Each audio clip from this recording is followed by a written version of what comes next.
ആ കളിച്ചോണ്ടിരിക്കുന്ന കുഞ്ഞിനെ കൊന്നുകളഞ്ഞല്ലോ. അങ്ങ് പെട്ടെന്ന് വൈലന്റായി. ഹിദർ നബി അലൈഹിസ്സലാം പറഞ്ഞു, ഞാൻ നിന്റെ അടുത്ത് അപ്പോഴേ പറഞ്ഞതല്ലേ, എൻ്റെ കൂടെ വന്നാൽ നിനക്ക് ക്ഷമിക്കാൻ പറ്റൂല. മഹാനായ ഹിദർ നബി അലൈഹിസ്സലാം, മഹാനായ മൂസാ നബി അലൈഹിസ്സലാം, ഇവർ രണ്ടുപേരും ഒരു യാത്ര നടത്തി. ഒരു സംഭാഷണമുണ്ട്, ഖുർആൻ മനോഹരമായൊരു ചരിത്രമാണ്. ഹിദർ നബി അലൈഹിസ്സലാം ഇങ്ങനെ യാത്ര പോകുമ്പോൾ മൂസാ നബി അലൈഹിസ്സലാം വന്നിട്ട് പറഞ്ഞു, എന്നെ കൂടെ കൊണ്ടുപോവോ, കൂടെ നിനക്ക് ക്ഷമയില്ല, എൻ്റെ കൂടെ വന്നാൽ ശരിയാവില്ല. കാരണം എന്തേ, പ്രവാചകന്മാരിൽ വെച്ച് ഏറ്റവും കൂടുതൽ ദേഷ്യമുള്ള പ്രവാചകൻ ആരാ? അല്ലാത്ത ആരോഗ്യവാനുമാണ്, വലിയ ദേഷ്യമാണ് മൂസാ നബി അലൈഹിസ്സലാം. ഒറ്റയടിക്ക് ഒരുത്തനെ കൊന്നുകളഞ്ഞു. മൂസാ നബി അലൈഹിസ്സലാമിൻ്റെ റൂഹ് പിടിക്കാൻ അസ്രായീൽ അലൈഹിസ്സലാം കടന്നു വന്നു. നേരെ വന്നിട്ട് കയറി അങ്ങ് പിടിച്ചു. വേദന സഹിക്കാൻ പറ്റാതെ ഒരൊറ്റയടി അസ്രായീലിൻ്റെ കണ്ണ് പൊട്ടിപ്പോയി എന്ന് ചരിത്രം പറയുക. ഒരൊറ്റ അടി അടിച്ചു, അസ്രായീലിൻ്റെ കണ്ണ് പൊട്ടിപ്പോയി. അള്ളാഹുവിൻ്റെ അടുക്കൽ പോയിട്ട് പരാതി പറഞ്ഞു. അന്ന് മുതലാ നിയമമാക്കിയത്, പ്രവാചകന്മാരുടെ റൂഹ് പിടിക്കാൻ പോയ അനുവാദം ചോദിക്കണം. എൻ്റെ പ്രിയപ്പെട്ട സഹോദരങ്ങൾ, അപ്പം മൂസാ നബി നബിയോട് ഹിദർ നബി അലൈഹിസ്സലാം പറഞ്ഞു, നിനക്ക് ക്ഷമ കുറവ്, എൻ്റെ കൂടെ വന്നാൽ പറ്റത്തില്ല. ഇല്ല, ഞാൻ ക്ഷമിച്ചു കൂടെ ഇരുന്നോളാം, ഞാൻ സമാധാനത്തോടു കൂടി ഇരുന്നോളാം.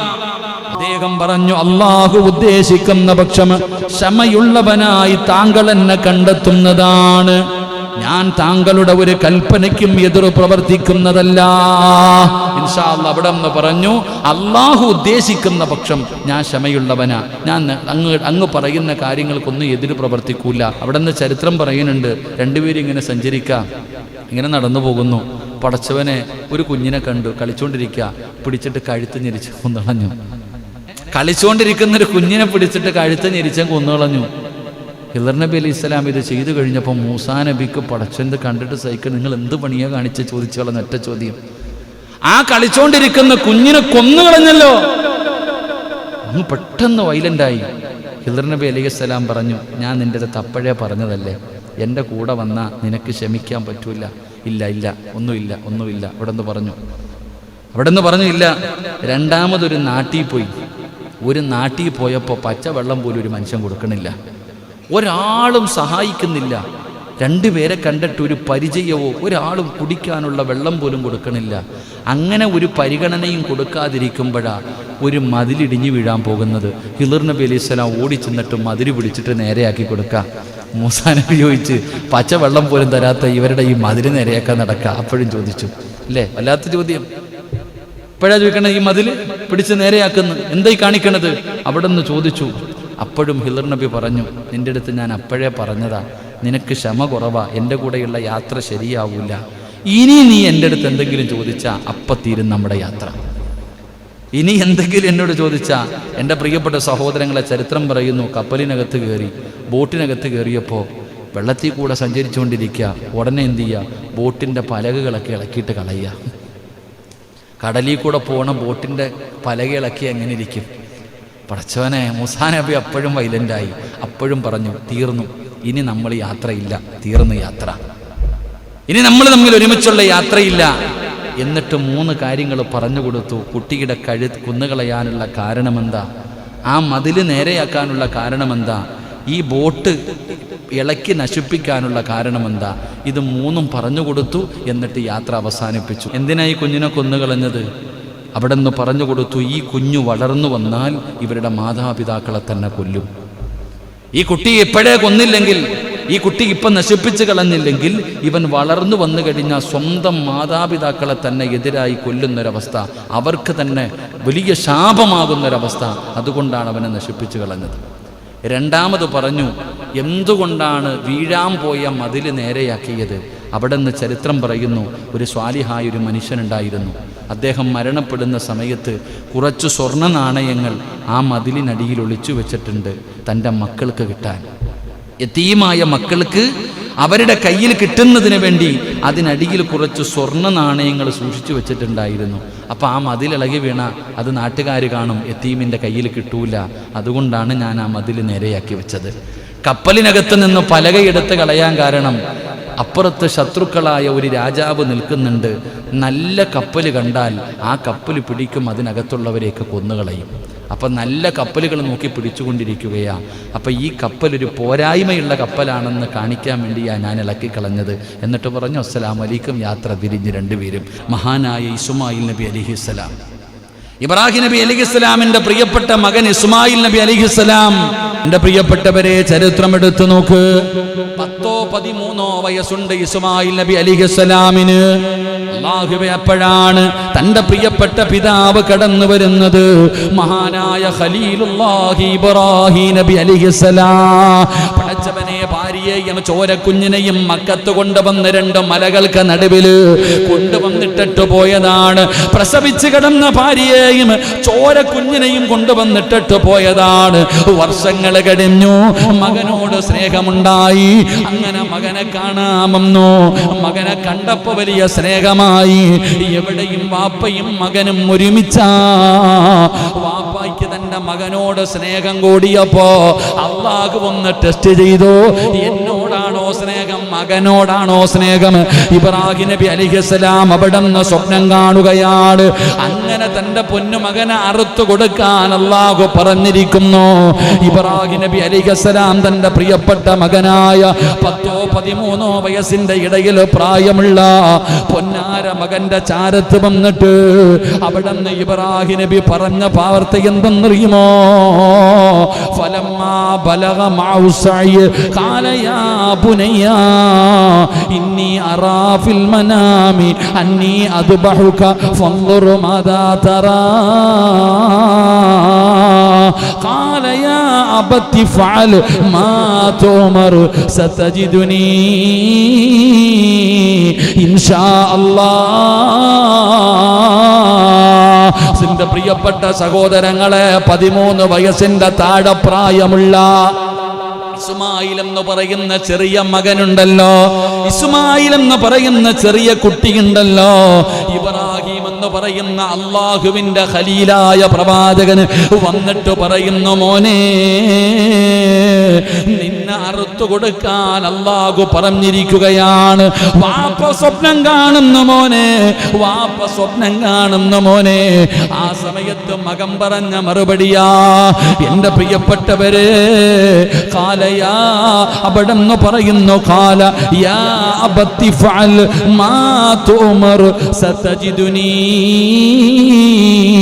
ഇൻഷാ അല്ലാഹ് മിനസ് സാബിരീൻ. ഇസ്മായിൽ എന്ന് പറയുന്ന 13 വയസ്സുകാരൻ അവിടെന്ന് പറയുന്നു, വാപ്പാ വാപ്പാ, അല്ലാഹു എന്താണോ പറയുന്നത്, അല്ലാഹു എന്താണോ കൽപ്പിക്കപ്പെട്ടത്, അത് താങ്കൾ ചെയ്തു കൊള്ളുക. അല്ലാഹു ഉദ്ദേശിക്കുന്ന പക്ഷം, അല്ലാഹു ഉദ്ദേശിക്കുന്ന പക്ഷം ശമാശീലരുടെ കൂട്ടത്തിൽ താങ്കളെ അല്ലാഹു കണ്ടെത്തുന്നതാണ്. ഇസ്മായിൽ എന്ന് പറയുന്ന പൊന്നുമകൻ അവിടെ നിന്ന് പറഞ്ഞു, ഇൻഷാ അല്ലാഹ്. അവിടെ നിന്ന് പറഞ്ഞു എന്ന് പരിശുദ്ധ ഖുർആൻ. അല്ലാഹു നമുക്ക് ഈമാൻ നൽകുമാറാകട്ടെ. അവിടെ നിന്ന് ഇസ്മായിൽ നബി അലൈഹിസ്സലാമും പറഞ്ഞു, ഇൻഷാ അല്ലാഹ്. ഖുർആൻ പറയുന്ന 4 മഹാനായ യൂസുഫ് നബി അലൈഹിസ്സലാം.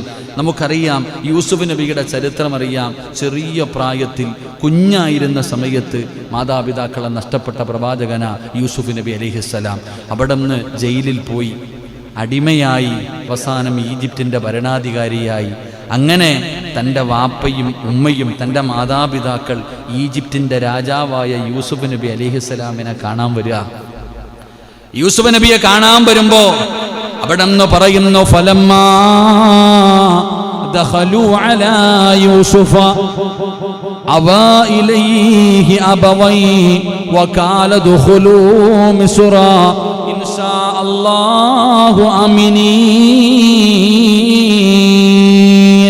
തൻ്റെ വാപ്പയായ യഅ്കൂബ് നബി അലൈഹിസ്സലാമും തൻ്റെ പ്രിയപ്പെട്ട ഉമ്മയും അവിടെ നിന്ന് യൂസുഫ് നബി അലൈഹിസ്സലാമിനെ കാണുന്നതിന് വേണ്ടി മിസ്ർ എന്ന് പറയുന്ന നാട്ടിലേക്ക് കടന്നു വന്നപ്പോൾ അവിടെ നിന്ന് പറഞ്ഞു, അല്ലാഹു ഇൻഷാ അല്ലാഹ്, നിർഭയത്വത്തോടുകൂടി നിങ്ങൾ പ്രവേശിച്ചുകൊള്ളൂ. യൂസുഫ് നബിയും പറഞ്ഞു, ഇൻഷാ അല്ലാഹ്. അല്ലാഹു നമുക്ക് ഈമാൻ നൽകുമാറാകട്ടെ, അല്ലാഹു നമുക്ക് ഈമാൻ നൽകുമാറാകട്ടെ. അപ്പം ഇൻഷാ അല്ലാഹ് എന്ന് സൂചിപ്പിക്കുന്ന വിശുദ്ധ ഖുർആനിലെ ചില വചനങ്ങളുണ്ട്. ഇത് പ്രവാചകന്മാർ പറഞ്ഞതാണ് ഞാൻ പറഞ്ഞത്. ഇത് പ്രവാചകന്മാര് പറഞ്ഞത്. ഇനി ഖുർആൻ പറയുന്നുണ്ട് ഇൻഷാ അല്ലാഹ്. അല്ലാഹുവിന്റെ പരിശുദ്ധമായ ഖുർആൻ എടുത്ത് നോക്ക് എന്റെ പ്രിയപ്പെട്ടവരെ. ഒരു പശുവിനെ അറുക്കുന്നതിന് വേണ്ടി അല്ലാഹു കൽപ്പിക്കുന്നതായി മൂസാ നബി അലൈഹിസ്സലാം തന്റെ ജനതയെ അറിയിച്ചപ്പോൾ അവരുടെ മറുപടിയും ഇപ്രകാരമായിരുന്നു. മൂസാ നബി അലൈഹിസ്സലാം തന്റെ സമുദായത്തോട് പറഞ്ഞു, ഒരു പശുവിനെ അറുത്തു കൊടുക്കണം. വലിയൊരു കഥയാ, അതിനകത്ത് പഠിക്കേണ്ട ചില പാഠങ്ങളുമുണ്ട്. അല്ലാഹു ഈമാൻ നൽകുമാറാകട്ടെ. മൂസാ നബി അലൈഹിസ്സലാം പറഞ്ഞു, ഒരു ചെറിയ പോരായ്മകൾ വന്നപ്പോൾ പറഞ്ഞു, നിങ്ങൾ എന്ത് ചെയ്യണം, പ്രായച്ചിത്തമായിട്ട് ഒരു പശുവിനെ അറുത്തു കൊടുക്കണം. അപ്പൊ ഇവരെന്ത് ചെയ്തു? ഒരു പശുവിനെ അറുത്തു കൊടുക്കണമെന്ന് പറഞ്ഞു. ഏതെങ്കിലും ഒരു പശുവിനെ അറുത്തു കൊടുത്താൽ മതിയായിരുന്നു. ഒരു പശുവിനെ അറുത്തു കൊടുക്കണം എന്ന് പറഞ്ഞപ്പോൾ ഏതെങ്കിലും ഒരെണ്ണത്തിന് അറുത്തു കൊടുത്താൽ മതിയായിരുന്നു. ഇവർ ചോദിച്ചു, മൂസ അള്ളാഹയോട് ചോദിക്കാൻ എങ്ങനത്തെ പശുവിനെ അറക്കണ്ടേന്ന് ചോദിക്കാൻ പാടുണ്ടോ? എടാ പറഞ്ഞാൽ ചെയ്തോണം, കൂടുതൽ ചോദ്യം പാടില്ല എന്ന് ചരിത്രം പഠിപ്പിക്കുന്നത്. അല്ലാഹു ഈമാൻ നൽകുമാറാകട്ടെ. എന്താ പറഞ്ഞു? മൂസാ നബിയോട് ചോദിച്ചു, അള്ളാഹയോട് ചോദിക്കാൻ ഏത് പശുവിനെ, എങ്ങനെയുള്ള പശുവിനെ അറക്കണം. അപ്പം പിന്നെ അള്ളാഹ് എന്താ പണി കൊടുത്തു? ലോകത്ത് കിട്ടാത്ത ഒരു പശുവിൻ്റെ അടയാളം പറഞ്ഞു കൊടുത്തു. ലോകത്ത് കിട്ടാത്ത ഒരു പശുവിൻ്റെ അടയാളം പറഞ്ഞു കൊടുത്തു.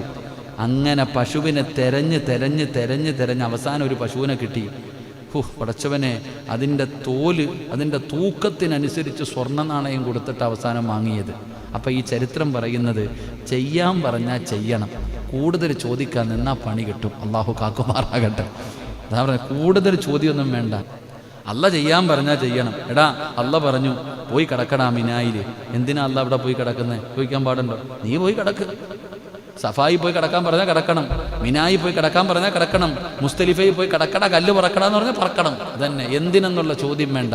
ഞാൻ പറയും, ഞാൻ യജമാനൻ, നീ എൻ്റെ അടിമ, മര്യാദയ്ക്കനുസരിച്ച് കൊള്ളണം. അല്ലാഹു ഈമാൻ നൽകുമാറാകട്ടെ.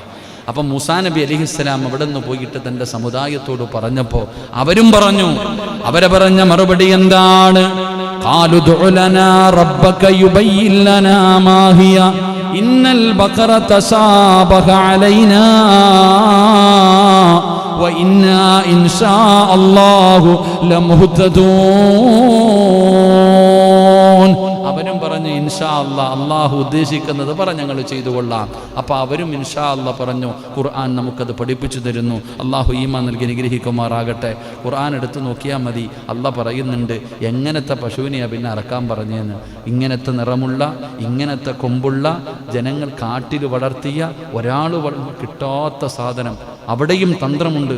അവസാനം ഒരു യതീമായ കുട്ടിയുടെ വളർത്തുന്ന പശു, ഒരു യതീമായ കുട്ടി വളർത്തുന്ന പശു, അവൻ ചോദിച്ച കാശ്, സ്വർണ്ണ നാണയം തൂക്കി കൊടുത്തിട്ടാണ് വാങ്ങിച്ചത്. അള്ളാഹു വലിയ ഐഡിയപരമായിട്ടുള്ള കാര്യങ്ങളാണ്. അതാ അള്ളാഹു ഈമാൻ നൽകുമാറാകട്ടെ.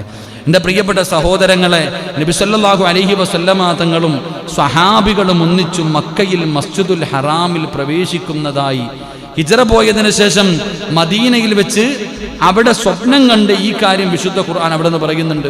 നബി സല്ലല്ലാഹു അലൈഹി വസല്ലം തങ്ങളുടെ കാലഘട്ടത്തിലും സ്വഹാബത്തിന്റെ കാലഘട്ടത്തിലൊക്കെ ഇൻഷാ അല്ലാഹ് പറഞ്ഞതായി ഖുർആൻ പറയുന്നു. അല്ലാഹുവിന്റെ ഖുർആൻ പറയാ, ബിസ്മില്ലാഹിർ റഹ്മാനിർ റഹീം, ലഖദ് സദഖല്ലാഹു റസൂലഹു അർറുയാ ബിൽ ഹഖ് ലതദ്ഖുലന്നൽ മസ്ജിദൽ ഹറാമ ഇൻഷാ അല്ലാഹു ആമിനീൻ محلقين رؤوسكم ومقصرين لا تخافون فعلم ما لم تعلم فجعل من دون ذلك فتحا قريبا. പരിശുദ്ധമായ ഖുർആൻ പറയുകയാണ്, അല്ലാഹുവിന്റെ പ്രവാചകന്, അല്ലാഹുവിന്റെ റസൂൽ സല്ലല്ലാഹു അലൈഹി വസല്ലമ തങ്ങൾ നബിയും സ്വഹാബത്തിന്റെ ചരിത്രം മദീനയിൽ വെച്ച് അവിടെ നിന്ന് ഇൻഷാ അല്ലാഹ് പറഞ്ഞതായി പരിശുദ്ധമായ ഖുർആൻ അവിടെ നിന്ന് പഠിപ്പിച്ചു തരുമ്പോ, എൻ്റെ പ്രിയപ്പെട്ട സഹോദരങ്ങളെ, അല്ലാഹുവിന്റെ ഖുർആനിൽ ഒരുപാട് സ്ഥലങ്ങളിൽ പ്രവാചകന്മാര് ഇൻഷാ അല്ലാഹ് പറഞ്ഞതിന് തെളിവുണ്ട്. ഇൻഷാ അല്ലാഹ് പറഞ്ഞിട്ടുണ്ട്. ഖുർആനിൽ അല്ലാഹു ഇൻഷാ അല്ലാഹയെ കുറിച്ച് പറയുന്നുണ്ട്. ഇൻഷാ അല്ലാഹ് പറയാതിരുന്നാൽ വരുന്ന ഭവിഷ്യത്തും നമുക്ക് പറഞ്ഞു തരുന്നുണ്ട്. അതുകൊണ്ട് റബ്ബേ, ഈ നന്മ ജീവിതത്തിൽ നിലനിർത്താൻ ഞങ്ങൾക്ക് നീ ഭാഗ്യം തരണേ അല്ലാ. അതുകൊണ്ട് എൻ്റെ പ്രിയമുള്ളവരെ, മഹാനായി നബി മുഹമ്മദ് മുസ്തഫ സല്ലല്ലാഹു അലൈഹി വസല്ലമ തങ്ങൾ പറയുകയാണ്, ഇൻഷാ അല്ലാഹ് എന്ന് പറഞ്ഞാൽ പ്രധാനമായിട്ടൊരു മനുഷ്യന് 4 പ്രയോജനങ്ങളാണുണ്ടാകുന്നത്. 4 പ്രയോജനങ്ങളാണുണ്ടാകുന്നത്. എൻ്റെ പ്രിയപ്പെട്ടവരെ, അതിലെ ഒന്നാമത്തെ കാര്യം എന്തെന്നറിയുമോ? ഇൻഷാ അല്ലാഹ് എന്ന് പറയുന്ന ഒരു മനുഷ്യന് കിട്ടുന്ന ഒന്നാമത്തെ പ്രതിഫലം എന്തെന്നറിയുമോ? അവന് 4 പ്രയോജനങ്ങളുണ്ട്. ഒന്നാമത്തെ പ്രയോജനം എന്താ? അല്ലാഹുവിൻ്റെ പ്രവാചകൻ സല്ലല്ലാഹു അലൈഹി വസല്ലമ തങ്ങൾ പറയുന്നു, അല്ലാഹുവിൻ്റെ കൽപ്പന അനുസരിച്ചതിനുള്ള പ്രതിഫലം കിട്ടുമെന്ന് ആദരവായ പ്രവാചകൻ നബി മുഹമ്മദ് മുസ്തഫ സല്ലല്ലാഹു അലൈഹി വസല്ലമ തങ്ങൾ പറയുകയാണ്, ഇൻഷാ അല്ലാഹ് എന്ന് പറയണമെന്ന് പറഞ്ഞതാരാ? അല്ലാഹുവാ. ഇൻഷാ അല്ലാഹ് എന്ന് പറയണമെന്ന് പറഞ്ഞ ആരാ പറഞ്ഞത്? അല്ലാഹ് പറഞ്ഞതാ. അപ്പൊ അല്ലാഹ് പറഞ്ഞു, ഇൻഷാ അല്ലാഹ് പറയാതെ നീ ഉറപ്പ് പറയാൻ പാടില്ല. അല്ലാഹ് പറഞ്ഞു, നാളെ ഞാൻ ഉറപ്പായിട്ടും ചെയ്യാമെന്ന് നീ പറയരുത്. നീ എന്ത് പറയണം? ഇൻഷാ അല്ലാഹ് എന്ന് ചേർത്ത് പറയണം. അല്ലാഹുവിൻ്റെ കൽപ്പനയാ. അല്ലാഹുവിൻ്റെ കൽപ്പന അനുസരിച്ചതിനുള്ള പ്രതിഫലം അല്ലാഹ് നിനക്ക് തരുമെന്ന് നബിയുനാ റസൂലുള്ളാഹി. അല്ലാഹു പറഞ്ഞത് അനുസരിച്ച അതിന് പ്രതിഫലം കിട്ടൂലേ?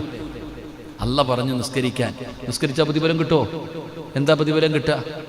ദുനിയാവും ആഖിറവും രക്ഷപ്പെടും. അല്ലാഹ് പറഞ്ഞു നോമ്പ് പിടിച്ചാൽ കിട്ടുന്ന പ്രതിഫലം എന്താ? ദുനിയാവും ആഖിറവും രക്ഷപ്പെടും.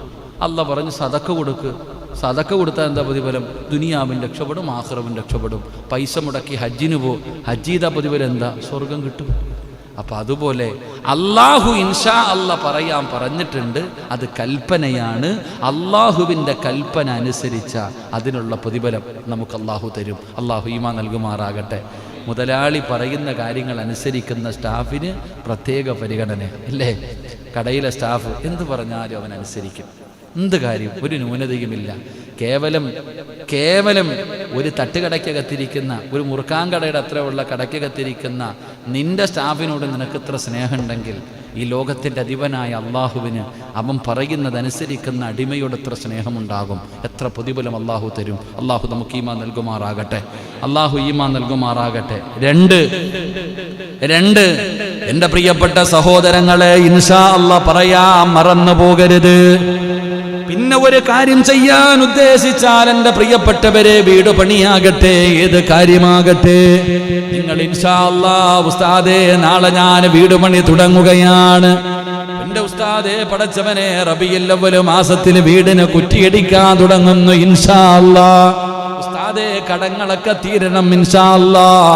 എൻ്റെ പ്രിയപ്പെട്ടവരെ, ഇൻഷാ അല്ലാഹ് പറഞ്ഞാ കിട്ടുന്ന രണ്ടാമത്തെ പ്രതിഫലം മഹാനായ നബി മുഹമ്മദ് മുസ്തഫ സല്ലല്ലാഹു അലൈഹി വസല്ലമ തങ്ങൾ പറയുന്നു, അവന്റെ കാര്യം അല്ലാഹു എളുപ്പമാക്കി കൊടുക്കുമെന്ന് ആദരവായ പ്രവാചകൻ നബി മുഹമ്മദ് മുസ്തഫ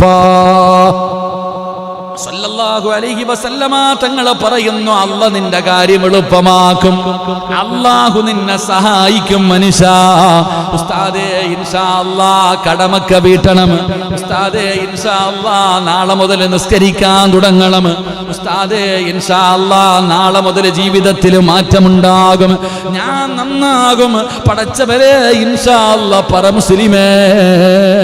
എൻ്റെ പ്രിയപ്പെട്ട പെങ്ങന്മാരോട് ഇൻഷാ അല്ലാഹ് പറഞ്ഞ കിട്ടുന്ന രണ്ടാമത്തെ പ്രതിഫലം നിന്റെ കാര്യങ്ങൾ അല്ലാഹു എളുപ്പമാക്കുമാണ്.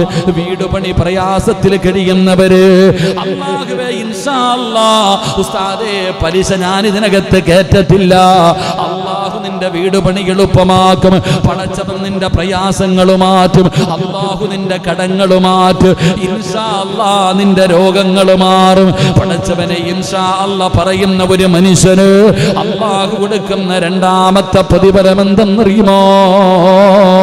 അവന്റെ കാര്യങ്ങൾ അല്ലാഹു എളുപ്പമാക്കി കൊടുക്കുമെന്ന് ആദരവായ പ്രവാചകൻ നബി മുഹമ്മദ് മുസ്തഫ ഇൻഷാ അല്ലാഹ് പറഞ്ഞാൽ കിട്ടുന്ന രണ്ടാമത്തെ പ്രതിഫലം, നീ എന്താണോ ഉദ്ദേശിക്കുന്നത് നിന്റെ കാര്യം അല്ലാഹു എളുപ്പമാക്കി തരും. അല്ലാഹു ഈമാൻ നൽകുമാറാകട്ടെ. അള്ളാഹു നമ്മുടെ കാര്യങ്ങളൊക്കെ അള്ളാഹു എളുപ്പമാക്കി കൊടുക്കുമാറാകട്ടെ. നമ്മുടെ മുബാശക്ക ഒരു പുതിയ വണ്ടി എടുക്കുന്നതിന് വേണ്ടി അൽഹംദുലില്ലാ കുറേ നാളായി പൈസ എല്ലാം കൊണ്ടുകൊടുത്തു, എല്ലാം കഴിഞ്ഞു. പക്ഷേ ഇതുവരെ വണ്ടി കിട്ടിയിട്ടില്ല. ഇൻഷാ അള്ളാ അത് നല്ലതാണെങ്കിൽ അള്ളാഹു എളുപ്പത്തിലാക്കി കൊടുക്കുമാറാകട്ടെ. കാരണം ഇന്നും ഞാൻ പറഞ്ഞു, വണ്ടി ചിലർക്ക് നല്ലതാണ്, ചിലർക്ക് മോശമാണ്. ചില വണ്ടി എടുത്തു കഴിഞ്ഞാൽ വർക്ക്ഷോപ്പുകാരൻ രക്ഷപ്പെടും, അതുകൊണ്ട് മുതലാളിയല്ല, വണ്ടി എടുത്തവനല്ല. അപ്പോൾ അൽഹംദുലില്ലാ ചിന്തിക്ക്, അള്ളാഹു ഖൈറാണെങ്കിൽ നടത്തി തരുമാറാകട്ടെ. മഹാനായ നബി മുഹമ്മദ് മുസ്തഫ സല്ലല്ലാഹു അലൈഹി വസല്ലമ തങ്ങൾ പറയുകയാണ്, ഞാനത് ചെയ്യുമെന്ന് സത്യം ചെയ്തു പറഞ്ഞ ഒരാൾക്ക് അത് ചെയ്യാൻ കഴിഞ്ഞില്ലെങ്കിൽ, വ്യക്തമായി കേൾക്കണം. മൂന്നാമത്തെ കാര്യം, അള്ളാഹു നമുക്ക് ഈമാൻ നൽകുമാറാകട്ടെ. നമ്മൾ സത്യം പറയാറുണ്ട് അല്ലേ? സത്യം ചെയ്ത് പറയില്ലേ? അള്ളാഹു സത്യമായിട്ടും ഞാനത് ചെയ്യും. അള്ളാഹു സത്യമായിട്ട് ഞാൻ നിനക്ക് തരും പറയില്ലേ? അത് ലംഘിച്ചാലോ ശിക്ഷയില്ലേ? ശിക്ഷയുണ്ടോ? ഉണ്ടോ? അള്ളാഹു സത്യമായിട്ടും നാളെ ഞാൻ തരും ജീവിച്ചിരിപ്പുണ്ടെങ്കിൽ, കൊടുത്തില്ലെങ്കിൽ തെറ്റല്ലേ? അപ്പൊ അവിടെ ഒരു ഇൻഷാ അല്ലാഹ് പറഞ്ഞാലോ? പഠിക്ക് എൻ്റെ പ്രിയപ്പെട്ട സഹോദരങ്ങളെ, ഞാനത് ചെയ്യുമെന്ന് സത്യം ചെയ്തു പറഞ്ഞ ഒരാൾക്ക് അത് ചെയ്യാൻ കഴിഞ്ഞില്ലെങ്കിൽ അയാൾ സത്യലംഘനത്തിന് കഫാറത്ത് നൽകണം എന്ന് ഇൻഷാ അല്ലാഹ് പറഞ്ഞിട്ടുണ്ടെങ്കിൽ അതുകൊണ്ട് ഒഴിവായി കിട്ടുമെന്ന ഒരു ഇൻഷാ അല്ലാഹ് പറയുന്നതിലൂടെ എൻ്റെ പ്രിയപ്പെട്ടവരെ അതിൻ്റെ തെറ്റുകൾ, ആ ഒരു ശിക്ഷയിൽ നിന്ന് രക്ഷപ്പെടാൻ അതൊരു കാരണമാകും. അള്ളാഹു നമുക്ക് ഈമാൻ നൽകുമാറാകട്ടെ.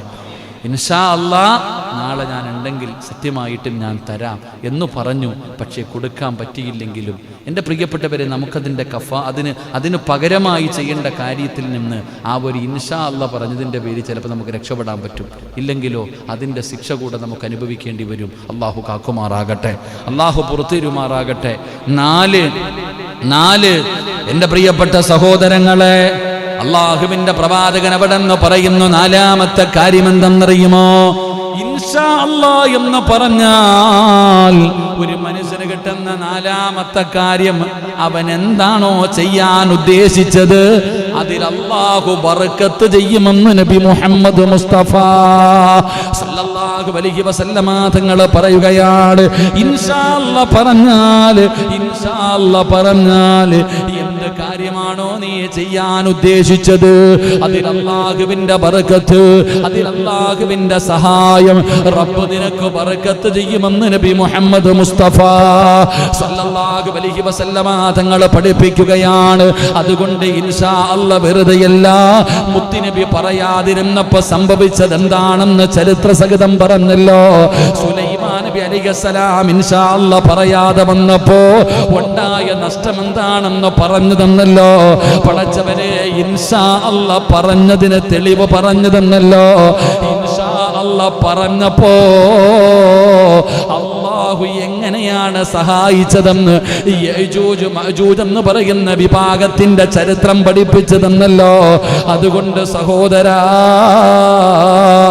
ഇൻഷാ അല്ലാഹ് പറയുന്നവന് കിട്ടുന്ന 4 പ്രയോജനം. ഒന്നാമത്തെ പ്രയോജനം, അല്ലാഹുവിന്റെ കൽപ്പന അനുസരിച്ചതിനുള്ള പ്രതിഫലം കിട്ടുകയാണ്. 2, എന്ത് കാര്യമാണോ ഉദ്ദേശിച്ചത് അതിൽ അല്ലാഹുവിന്റെ സഹായം ലഭിക്കുകയാ, അല്ലാഹ് എളുപ്പമാക്കി തരികയാ, അല്ലാഹു വഴികൾ തുറക്കുകയാ. 3, സത്യം ചെയ്തൊരു കാര്യം പറഞ്ഞിട്ട് അത് ചെയ്യാൻ കഴിഞ്ഞില്ലെങ്കിൽ ഇൻഷാ അല്ലാഹ് പറഞ്ഞിട്ടുണ്ടെങ്കിൽ അതിന്റെ പാപത്തിൽ നിന്ന് രക്ഷപ്പെടാൻ അതൊരു കാരണമാകാം. 4ാമത്തെ കാര്യം എന്തെന്നറിയുമോ? ഇൻഷാ അല്ലാഹ്